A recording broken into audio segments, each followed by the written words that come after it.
Okay, folks, it's your buddy Mike Messier here on one Mike Messier YouTube channel, one of my several YouTube channels. This one I do a lot of Mike's Instant Movie reviews.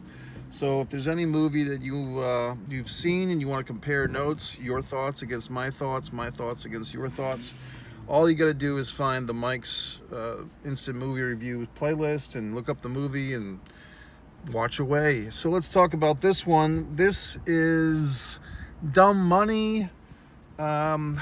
It's a cast of people you've seen for a while. Seth Rogen's in it.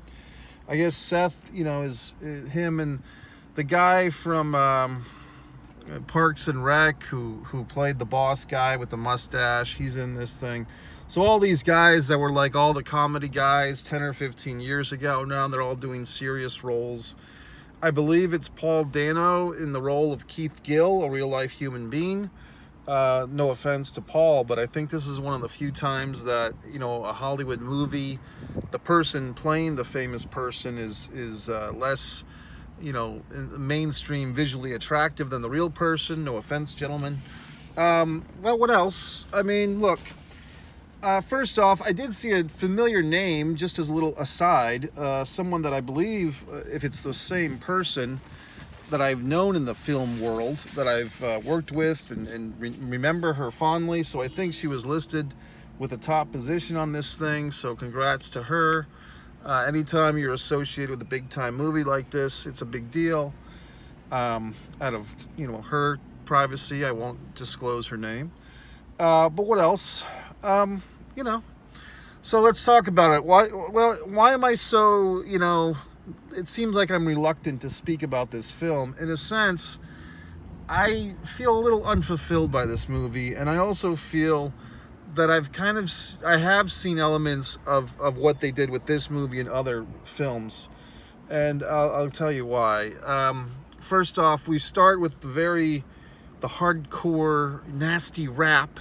And what just watching this movie kind of made me realize, like, haven't there been a ton of movies that if there's some type of, kind of intellectual content or some type of stuff that maybe isn't visually that entertaining, like, Wall Street stuff, that the way to have dichotomy and to sex it up a little bit, make it a little street, is just put the hardcorest, nastiest booty shaking rap music into the movie.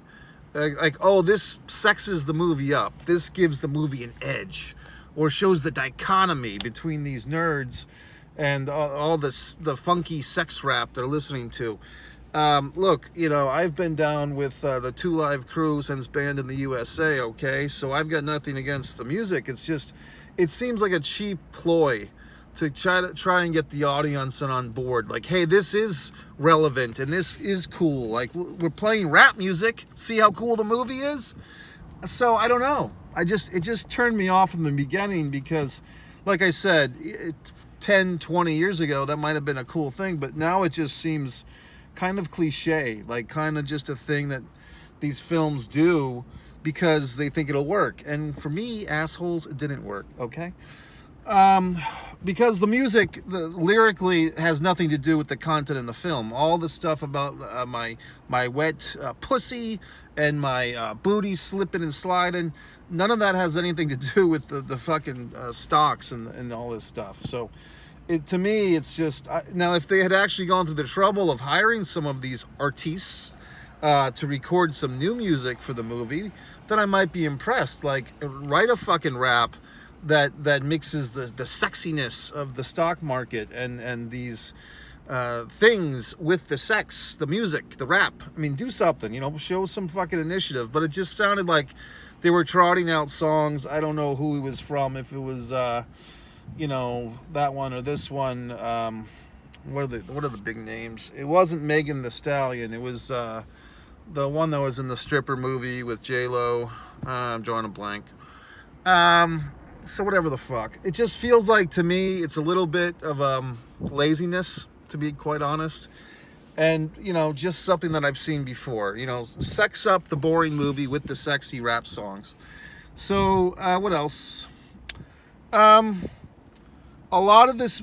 See, the whole concept of what this is, was the short switch or the short stock or whatever the fuck. I have a hard time understanding it. I understand it for about 5 minutes and then I kind of forget. So, I mean, I give people credit for knowing all this shit. You know, a friend of mine plays the stock market. He's always happy to tell me about bullshit. But actually, in this movie, I was trying to figure out how this shit works. And the person that really explained it succinctly was they had a clip from the Stephen Colbert show, which in about 30 seconds, he explained the whole concept better than the rest of the movie did, to be honest with you. And I do find that in a movie like this, it's recent history. It's 2020, 2021, and we're only in 2023 now, the end of it. So it's interesting how people try to make this historical movie of something that was just a hiccup ago. And to me, I do think they capture the moments, like the feeling of 2020, 2021, with the masks, with the kind of doom and gloom. The dead sister, unfortunately, of the Keith Gill character, who died assumingly from COVID-related situations.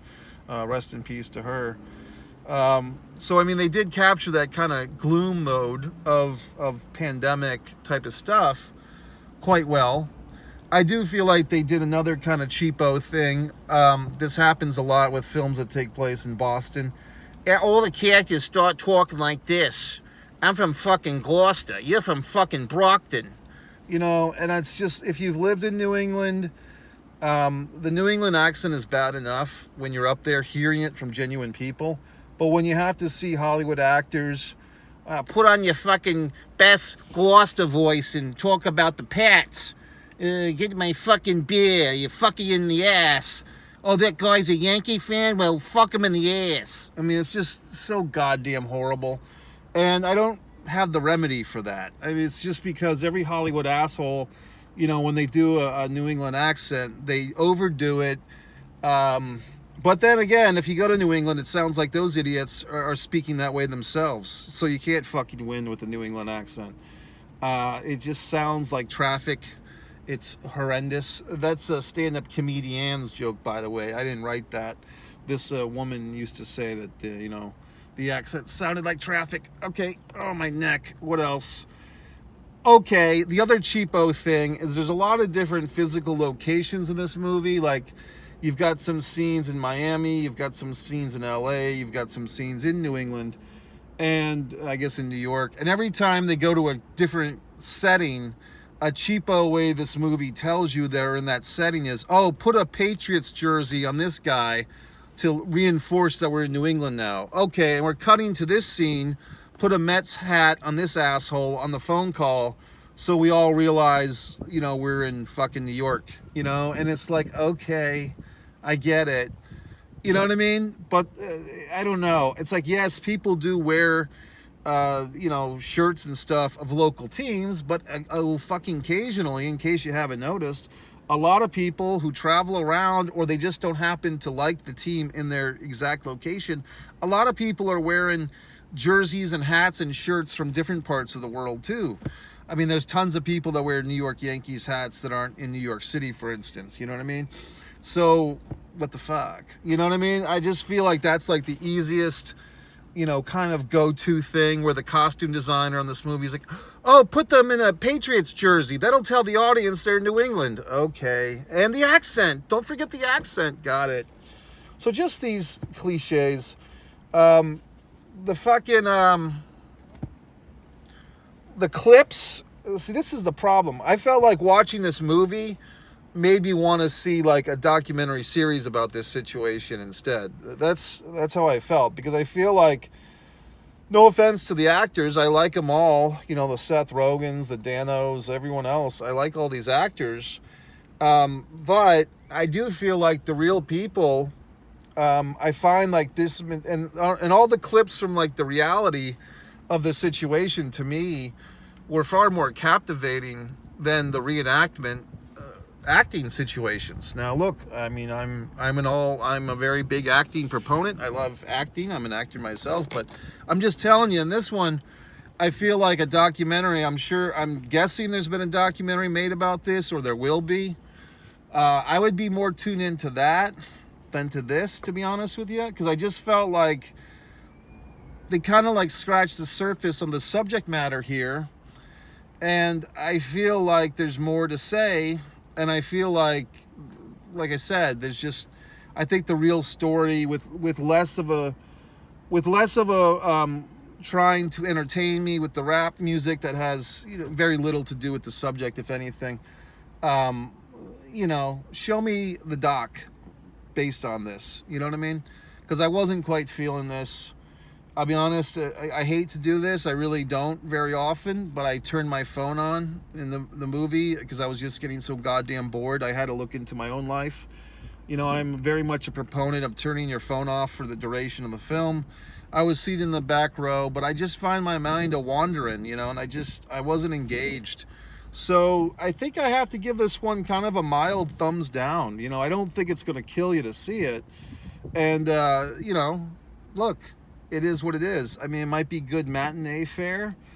I think a movie like this type of thing, if you were going to see a movie that was sort of like this, but not really, what was it called? The Big Short from 10 or 12 years ago. That was much better made. That was the one with like Margot Robbie in the bathtub and all that shit. The movie that came out a few months ago, the Air Jordan movie, you know, Nike or Air or whatever the fuck it was, Air, that was good. There was another movie that I thought was better than Air that I'm trying to remember what the hell that was. Kind of the same thing, you know. Oh, I mean, I see so many movies. I just see so many. I'm tempted now to go see Get Out again. Maybe I will. I mean, because it's playing right at 6, and it's like a $5 discount thing. And it would just be about 6 o'clock now, because I'm doing this review for you fine folks. So I suppose I could go see it. What do you think I should do? I mean, I don't have a lot of other things I could do other things. So that's it, folks. That's your buddy Mike Messier. That's Mike's Instant Movie Review. One Mike Messier. No offense to my friend who worked on this thing. I just don't think this was the best movie ever. I like my artwork, don't you? One Mike Messier. If you want to see my films that I do so well on, One Man in a Camera Films. One Man in a Camera Films. If you want to see my pro wrestling rant. Wait, but a fucking drag race is 1955? Jesus, you fuck. If you want to see my, you know, fucking pro wrestling rants, One Pro Wrestling and Sports Fan. What else? One Artist Mike Messier. If you like my wonderful art, you can buy my goddamn books. Now I'm on Cameo as of yesterday. My buddy Laza was my first cameoist. So join the Cameo experience if you want some life advice, some questions, some queries. That's it. So I say this movie's okay, but not great. I want to see a documentary series.